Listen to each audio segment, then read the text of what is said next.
What a night for Scottish football. Crazy scenes around the Scottish Championship, and we are here to break it all down, guys. Welcome back to Fog Football. Great night for the Scottish second tier. There was champions crowned. There was clubs securing the playoff possessions. There was clubs securing survival.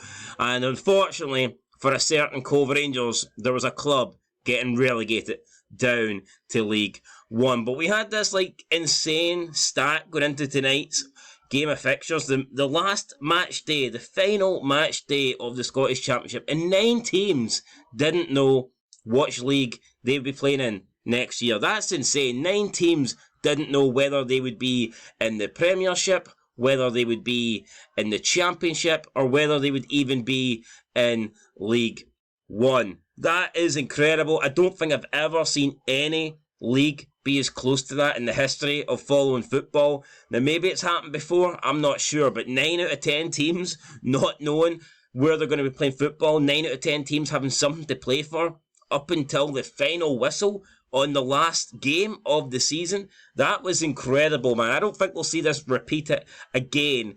And I hope we do, but I don't think we will. I just wish every league was as close as this Scottish Championship was. So let's start with the champions. So Dundee, they won by 5-3. They beat Queen's Park, and this was an absolute crazy game. After 17 minutes, it was 2-2. We'd seen 4 goals scored after 17 minutes. Queen's Park were coming into this game only scoring 2 goals out in their last 6 matches, and they already had 2 goals after 12 minutes, and they'd fallen behind in the opening 4 minutes. It was crazy, man. Crazy. Dundee taking the lead after 4 minutes, and you're thinking, well, Queen's Park, what chance have they got? Their form's been out the window. They've won 1 game in their last 6. They've scored 2 goals in their last 6. They ain't going to come back.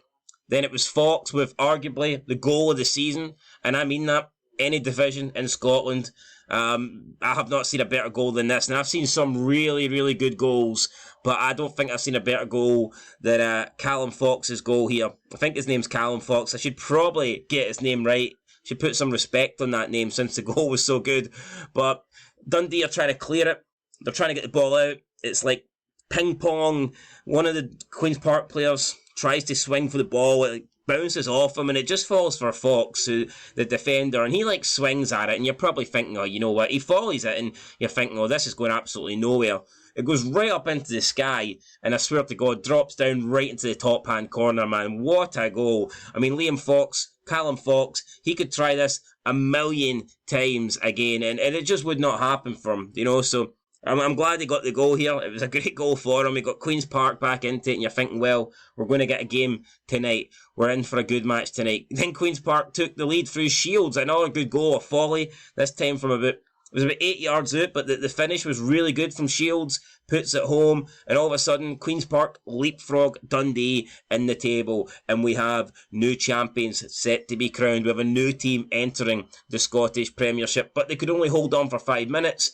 Ashcroft got Dundee level, and honestly, the defending for these Dundee goals was nothing short of abysmal. I actually thought he was offside, but Dundee had a bunch of attacking players in the 6-yard box, and Queen's Park had no defenders marking them. It was very strange. Now, I personally thought the kits clashed a little bit in terms of colours, and I don't know if that confused anybody, but the defending, I thought, for Queen's Park tonight was fucking abysmal, and it's no doubt that cost them the game, and cost them, ultimately, the championship and promotion. Dundee then go ahead on the 34th minute through Robinson. Again, another lucky break here. Dundee are trying to work the ball into the box, takes a bunch of deflections. Robinson then tries to get a shot off, and it hits the defender and bounces over the goalkeeper, and then when the ball hits the grass, it starts spinning. It spins uncontrollably away from the goalkeeper, and it crawls over the line, and the goalkeeper's trying to he's on all fours, he's trying to crawl back after it, but the ball's just got too much momentum, it's got too much pace, and it finds its way over the goal line to make it 3-2 Dundee, and you're thinking, well, Dundee, they've weathered the storm. They were 2-1 down. They go back to 3-2 in front. They're going to go on now and win this. The Queen's Park ain't going to come back. Queen's Park ain't going to get another 2 goals. And then right on the brink of half-time, it's Mr. Fox. Fantastic Fox. Great header.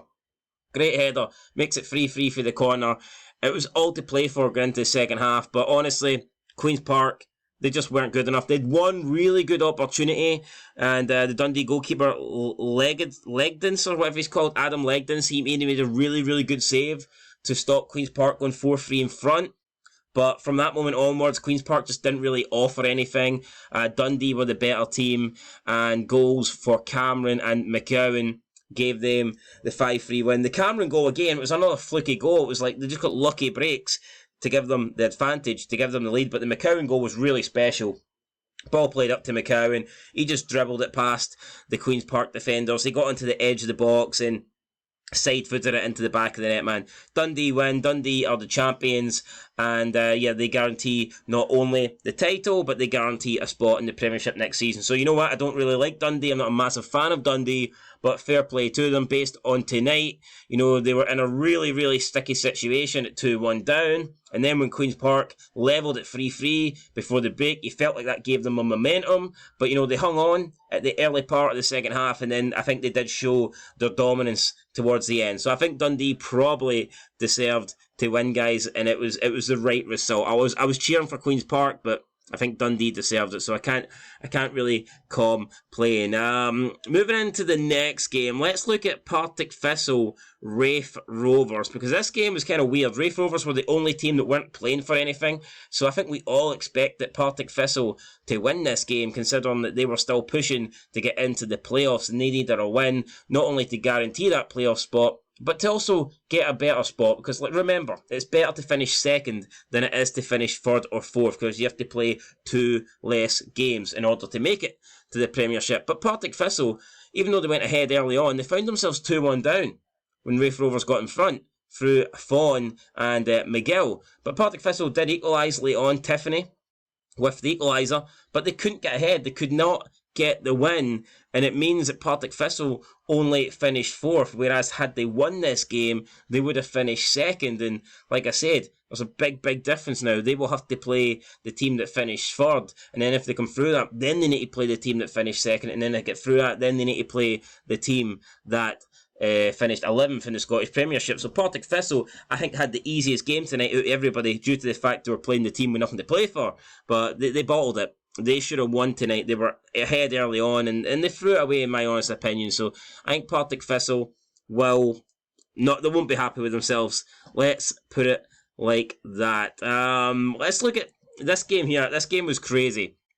Inverness Caledonian Thistle 1, Ayr United 2. And the reason why I say this was crazy is because this game just switched, especially towards the end. So Ayr United started the night in 4th place, knowing that they only needed a draw as long as Morton didn't win. But then Morton got themselves into a winning position, which meant Ayr United needed to win. But Ayr United were ahead thanks to Mullen in the first half. So Ayr United, as things stood, were going to finish 2nd. But then Inverness Cali Thistle equalised through, I believe, Ollie Shaw in the 81st minute. And all of a sudden, Ayr United went from being in 2nd place, which is as good as it gets unless you win the title, 2nd place, and they dropped. They didn't drop down to 3rd, they didn't drop down to 4th, they dropped out of the playoff spots into 5th place, and they would have missed out on the playoff spots had it not been for Mackenzie, who scored in the 88th minute to beat the Scottish Cup finalists and to send Ayr United back up into 2nd place. And again, just magic moments here. If you're an Ayr United fan, that last 10 minutes, it was probably crazy. You know, you thought you had 2nd place, then you didn't have 2nd place. You didn't even have a playoff place when Inverness equalised, but then you managed to snatch 2nd place back with 2 minutes to go, man. Unbelievable. You could not predict what happened here tonight, guys. You could not write this. It was crazy stuff. Cove Rangers, Greenock Morton. This game, I don't even know how they played, man. The fog, the mist. I thought this was a horror movie, not a game of football. The scenes here at this park were insane. Now, Greenock Morton took the lead early on through Baird. 2 minutes in, looked like Greenock Morton. You know, they had to win to have any chance of getting the playoffs, so they took an early lead against Cove. I thought that would have been enough. Cove Rangers pulled one back through Declan Glass. So they equalise and it's 1-1. And then in the second half, Greenock Morton go down to 10 men. So this gives Cove Rangers a man advantage at home with a full basically a full half to try and get the winner and secure their spot. Or not secure the spot, but at least secure a relegation playoff place rather than finishing last in the league. So I expected Cove Rangers to push on. It didn't happen though. And it was Greenock Morton that actually scored late on through Moorhead to go 2-1 up. And had Ayr United not scored that late goal, Greenock Morton would have had the playoff spot. But because Ayr United scored in the 80th minute, Greenock Morton only got into 5th place. So they just missed out on the playoff promotion spot. And while they missed out on the playoff promotion spot, they also sent Cove Rangers down. Cove Rangers would have survived tonight with a draw based on the other result, but it did not happen. And unfortunately, Cove Rangers, after 2 automatic promotions, are sent back down to League One. And that takes us into the final game then. It wasn't pretty.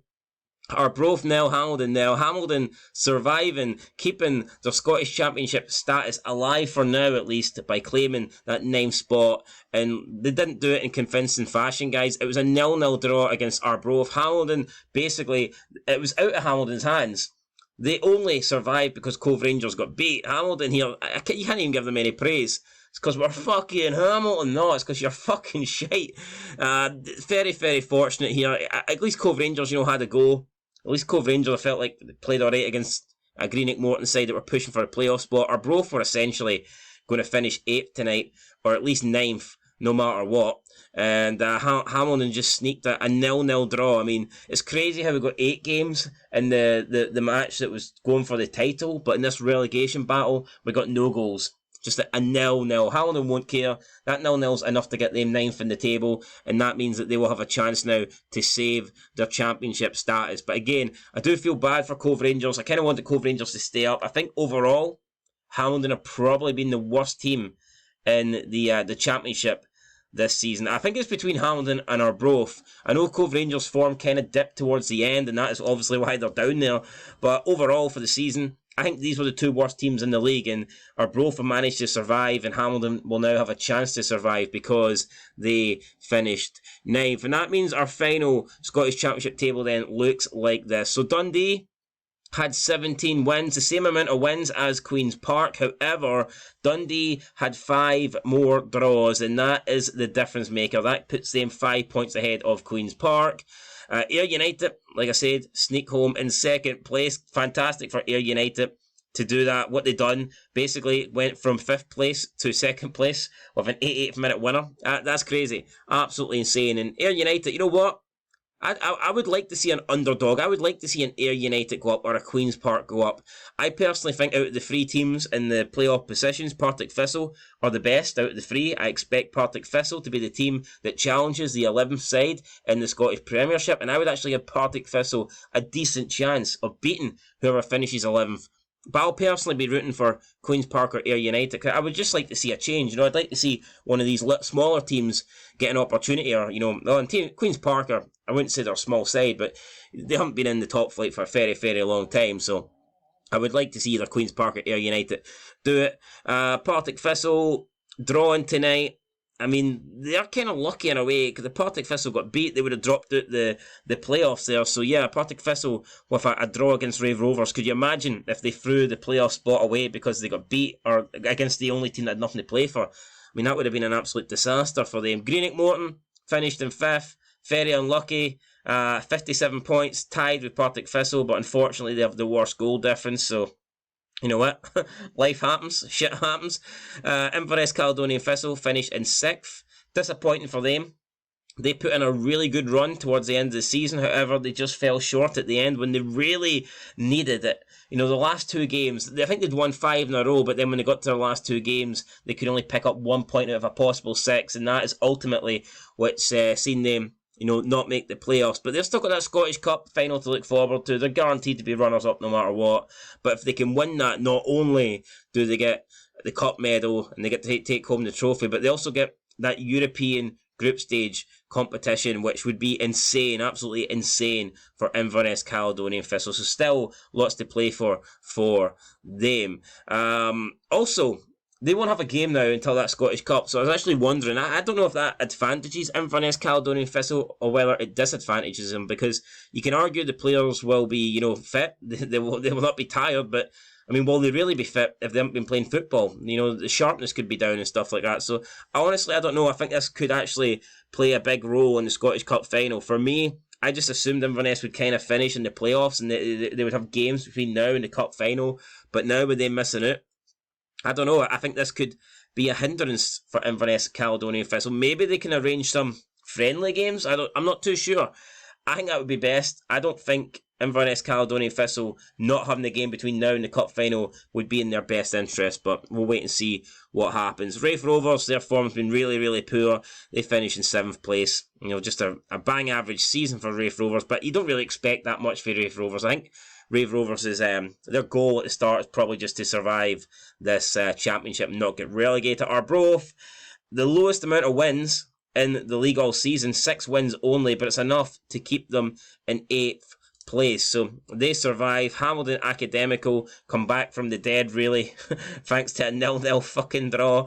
They managed to sneak home in 9th, but they now will enter the relegation playoff battle. And honestly, considering they could be taking on a Falkirk, they could be taking on an Airdrieonians, I think Hamilton could be in trouble.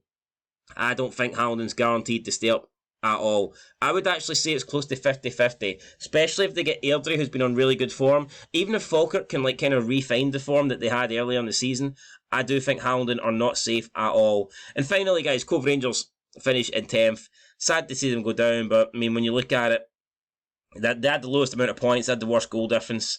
They conceded 75 goals.